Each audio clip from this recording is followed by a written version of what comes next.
What's up, guys? Welcome back to another episode of Robbie Sucks. And, yeah, Sierra's EC to stop working. Where's the car? We're gonna try to fix it. Check it out.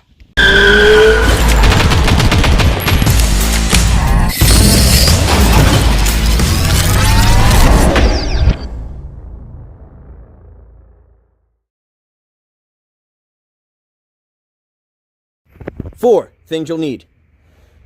These little AC gauges here. You have your low pressure, your high pressure. You need this. This is going to be your fill/vacuum line, which is the yellow coming off the center.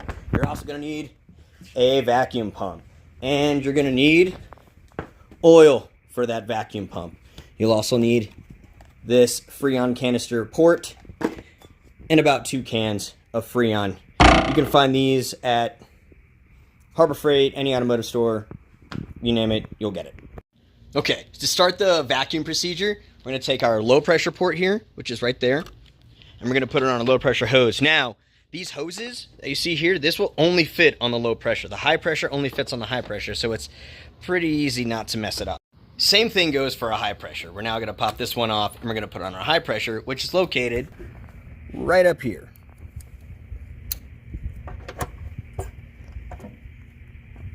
There, high pressure's installed, low pressure's installed. Okay, now we're going to go ahead and see if there's any pressure on the system by opening our low pressure valve.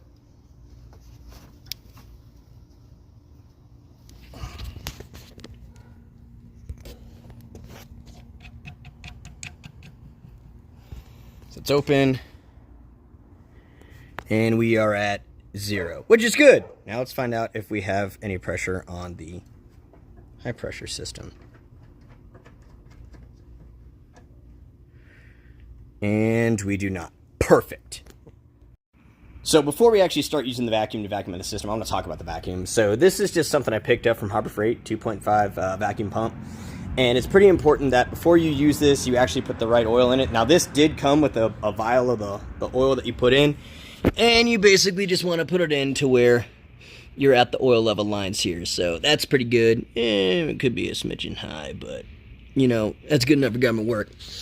Anyway, here are your ports. There's 2 different hose fittings here. Whoa, here are your ports. 2 different hose fittings here, and those will attach to your yellow hose that you have right here. Pew. Oh, there it is, and it's standard plug. All right, so we've got our vacuum line connected. We have our gauges closed up here, and we've opened both of our low pressure and our high pressure. It's time to turn on the vacuum.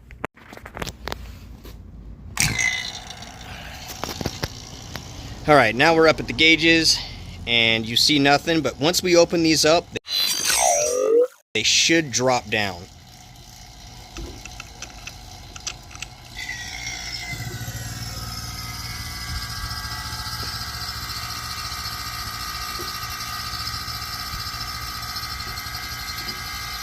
And you see that it's slowly going down. That's what we want. Slowly going down. We want to get it to the 30 points mercury here. I hope it can go down there. If not, we may have an AC leak. Okay, so I've let this vacuum run for a couple minutes now, and it's pretty close to 30 inches of mercury. High side's good. We're going to close this, and we're going to turn off the vacuum, and then we're going to see how long this vacuum can stay. So we're going to wait for about an hour, and if this doesn't move, that means that we've got an airtight, sealed AC system. So we'll close this up. Good. We'll close this up. Good. And we'll turn off the vacuum. Now, remember where that mark is. We'll come back in an hour. Yeah. All right, so it's been about an hour, and we're still sitting at the pressure here. Now, we did have to run the vacuum a little bit longer, just because we had a little extra moisture in here, and it caused a slight pressure build. But after that, we let it sit, and we're good. Also, hey, Martin showed up. Hey, yeah. So now we're going to go ahead and hook this up with charging with the Freon. So Martin here is attaching our Freon adapter to our fill hose, which the vacuum hose then turns into your fill hose. Yep. Okay, so when you charge your system, make sure you're only putting fluid on the low side. High side is gas only. If you run liquid through a gas system, it'll blow the compressor up. So make sure you're always charging on the low side. Another way to get tell if you have fluid coming in is you have your sight gauge here in the center, right there, and you'll be able to see some of this run through and fill, and you'll be able to shake the can upside down, and you should see fluid going into it. Okay.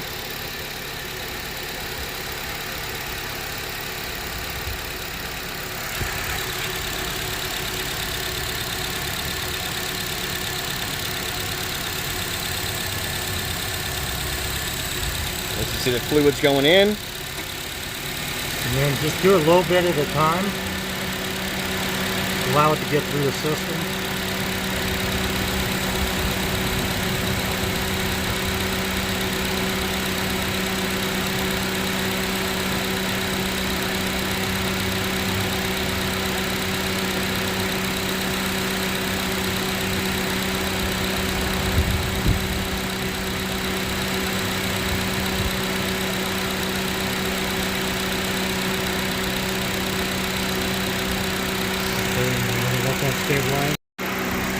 So now we open the high side. We're going to watch the pressures and kind of monitor and maintain, make sure that they don't drop too low or we don't have ourselves a leak somewhere. And according to the specs for Honda, we need to be at 225 on the low and 25 on the high. 25 over here, 225 on the high. Yep. I always pay attention to the high side because that's the high pressure. This is what's actually being compressed. So we want to keep an eye on this. This is more important than this one. Now, if this one never builds and they stay about the same, then we need to change the metering valve or the orifice at that point. Or the compressor could be bad because now it's not able to pump. Pressures are staying flat. That tells you the compressor's bad. Boom! Right on the money. You'll love to see it. Yep. All right, guys, we are in the car, and let me tell you what this is. This is nice. This is a nice temperature. Oh yeah, we have definitely brought this AC back to life. No more hot side. No more hot spots. Oh my gosh, pretty excited about this. So remember, it's okay to suck. Just don't give up. Like, subscribe. Keep coming back for more Robbie Sucks. Check out RobbieSucksStore.com if you want to support the channel. Remember, I love you guys. Keep coming back for more. Peace.